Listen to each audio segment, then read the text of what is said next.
हरे कृष्णा दोस्तों, राधे राधे। स्वागत है हमारे यूट्यूब चैनल अनुराधा गीता संसार रूस में। आज के इस वीडियो में हम श्रीमद् भागवत गीता के तीसरे अध्याय के महत्व को सुनेंगे। तो वीडियो शुरू करने से पहले चैनल को सब्सक्राइब और बेल आइकन को प्रेस कर लें ताकि सारे अपडेट्स आपको मिलते रहें।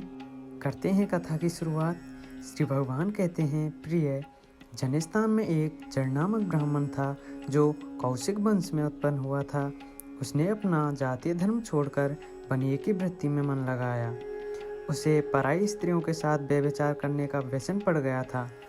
वह सदा जुआ खेलता, शराब पीता और शिकार खेलकर जीवों की हिंसा किया करता था। इसी प्रकार उसका समय बीतता था।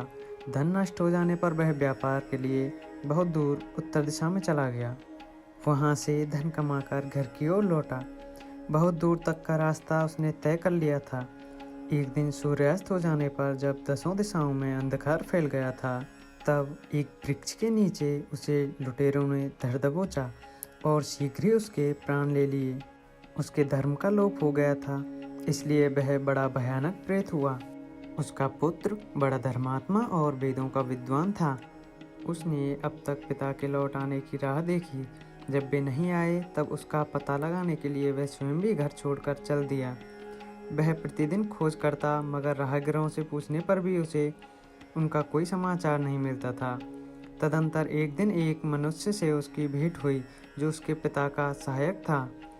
उससे सारा हाल जानकर उसने पिता की मृत्यु पर बहुत शोक किया। वह बड़ा बुद्धिमान था।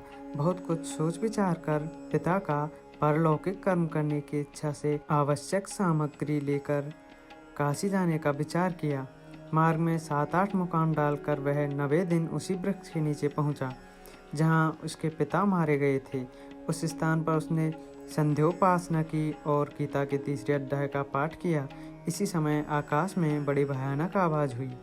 उसने अपने पिता को भयंकर आकार में देखा।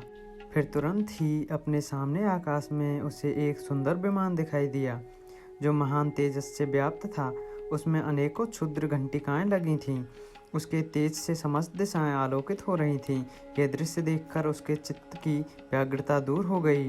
उसने विमान पर अपने पिता को दिव्य रूप धारण किए विराजमान देखा। उसके शरीर पर पीताम्बर शोभा पा रहा था और मुनिजन उसकी स्तुति कर रहे थे। उन्हें देखते ही पुत्र ने प्रणाम किया। तब पिता ने भी उसे आशीर्वाद दिया। तत्पश्चात उसने पिता से यह सारा वृत्तांत पूछा। उसके उत्तर में पिता ने सब बातें बताकर इस प्रकार कहना आरंभ किया, बेटा, दिव्यवश मेरे निकट गीता के तृतीय अध्याय का पाठ करके तुमने इस शरीर के द्वारा किए हुए दुस्त्यज कर्म बंधन से मुझे छुड़ा दिया। अतः अब घर लौट जाओ, क्योंकि जिसके लिए तुम काशी जा रहे थे वह प्रयोजन इस समय तृतीय अध्याय के पाठ से ही सिद्ध हो गया है। पिता के यूँ कहने पर पुत्र ने पूछा, तात, मेरे हित का उपदेश दीजिए तथा और कोई कार्य जो मेरे लिए करने योग्य हो बतलाइए। तब पिता ने कहा, अनघ, तुम्हें यही कार्य फिर करना है। मैंने जो कर्म किया है वही मेरे भाई ने भी किया था। इससे वे घोर नरक में पड़े हैं। उनका भी तुम्हें उद्धार करना चाहिए तथा मेरे कुल के और भी जितने लोग नरक में पड़े हैं उन सब का भी तुम्हारे द्वारा उद्धार हो जाना चाहिए। यही मेरा मनोरथ है बेटा। जिस साधन के द्वारा तुमने मुझे संकट से छुड़ाया है उसी का अनुष्ठान औरों के लिए भी करना उचित है। उसका अनुष्ठान करके उससे होने वाले पुण्य उन नारकी जीवों को संकल्प करके दे दो। इससे वे समस्त पूर्वज मेरी ही तरह यातना से मुक्त हो स्वल्प काल में ही श्री विष्णु के परम पद को प्राप्त हो जाएंगे। पिता का यह संदेश सुनकर पुत्र ने कहा, तात, यदि ऐसी बात है और आपकी भी ऐसी ही रुचि है तो मैं समस्त नारकी जीवों का नरक से उद्धार कर दूंगा। यह सुनकर उसके पिता बोले, बेटा, एवं अस्तु, तुम्हारा कल्याण हो। मेरा अत्यंत प्रिय कार्य संपन्न हो गया। इस प्रकार पुत्र को आश्वासन देकर उसके पिता भगवान विष्णु के परम धाम को चले गए। तत्पश्चात वह भी लौटकर जनिस्थान में आया और परम सुंदर भगवान श्री कृष्ण के मंदिर में उसके समक्ष बैठकर पिता के आदेश अनुसार गीता के तीसरे अध्याय का पाठ करने लगा। उसने नारकी जीवों का उद्धार करने की इच्छा से गीता पाठ जनित सारा पुण्य संकल्प करके दे दिया। इसी बीच में भगवान विष्णु के दूत यातना भोगने वाले नारकी जीवों को छुड़ाने के लिए यमराज के पास गए। यमराज जन ने नाना प्रकार के सत्कारों से उनका पूजन किया और कुशल पूछी। वे बोले, धर्मराज, हम लोगों के लिए सब और आनंद ही आनंद है। इस प्रकार सत्कार करके पितृलोक के सम्राट परम बुद्धिमान यम ने विष्णुदूतों से यमलोक में आने का कारण पूछा। तब विष्णुदूतों ने कहा, यमराज, शीशशैया पर शयन करने वाले भगवान विष्णु ने हम लोगों को आपके पास कुछ संदेश देने के लिए भेजा है। भगवान हम लोगों के मुख से आपकी कुशल पूछते हैं और यह आज्ञा देते हैं कि आप नरक में पड़े हुए समस्त प्राणियों को छोड़ दें। अमित तेजस्वी भगवान विष्णु का यह आदेश सुनकर यम ने मस्तक झुकाकर उसे स्वीकार किया और मन ही मन कुछ सोचा। तत्पश्चात मदोन्मत्त नारकी जीवों को नरक से मुक्त देखकर उसके साथ ही वे भगवान विष्णु के वास स्थान को चले। यमराज श्रेष्ठ विमान के द्वारा जहाँ क्षीर सागर है वहाँ जा पहुँचे। उसके भीतर कोटि कोटि सूर्यों के समान कांतिमान नीलकमल दल के समान श्याम सुंदर लोकनाथ जगत गुरु श्री हरि का उन्होंने दर्शन किया। भगवान का तेज उसकी सैया पर बने हुए शेषनाग के फनों की मणियों के प्रकाश से दुगना हो रहा था। वे आनंद युक्त दिखाई दे रहे थे। उनका हृदय प्रसन्नता से परिपूर्ण था। भगवती लक्ष्मी अपनी सरल चितवन से प्रेम पूर्वक उन्हें बार बार निहार रही थीं। चारों ओर योगी जन भगवान की सेवा में खड़े थे। उन योगियों की आंखों के तारे ध्यानस्थ होने के कारण निश्चल प्रतीत होते थे। देवराज इंद्र अपने विरोधियों को परास्त करने के उद्देश्य से भगवान की स्तुति कर रहे थे। ब्रह्मा जी के मुख से निकले हुए वेदांत वाक्य मूर्तिमान होकर भगवान के गुणों का गान कर रहे थे। भगवान पूर्णतः संतुष्ट होने के साथ ही समस्त योनियों की ओर से उदासीन प्रतीत होते थे। जीवों में से जिन्होंने योग साधना के द्वारा अधिक पुण्य संचय किया था, उन सबको एक ही साथ वे कृपा दृष्टि से निहार रहे थे। भगवान अपने स्वरूप भूत अखिल चराचर जगत को आनंद पूर्ण दृष्टि से आमोदित कर रहे थे।